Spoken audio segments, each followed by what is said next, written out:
Bumaba ang krimen na itatala sa Metro Manila base sa inilabas na report ng National Capital Region Police Office o NCRPO. Sabi ng NCRPO, sa nakalipas na 3 buwan, bumaba sa 8% ang mga krimen sa NCR. Narito ang report mula kay JC Pancho.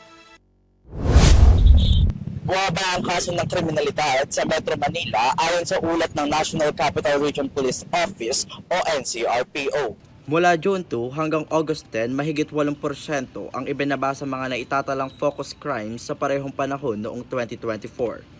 Ayon sa NCRPO, dahil umano ito sa pagpapatupad ng Dial 911 at mabilis na aksyon ng mga kapulisan.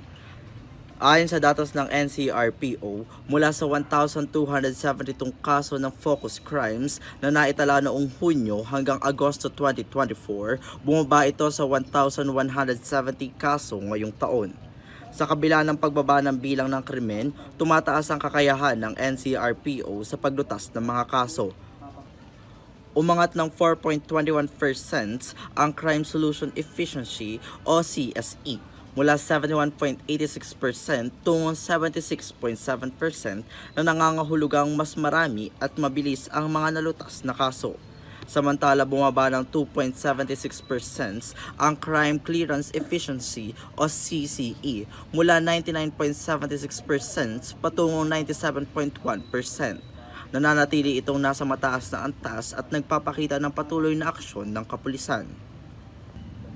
Tiniyak naman ni NCRPO Director Police Major General Anthony A. Aberin ang kaligtasan ng publiko sa ilalim ng pamumuno ni Philippine National Police o PNP Chief General Nicolas Torre III sa hangaring mapababa ang antas ng kriminalidad sa Metro Manila. Para sa EuroTV News, JC Pancho, sumasaludo sa bawat Pilipino.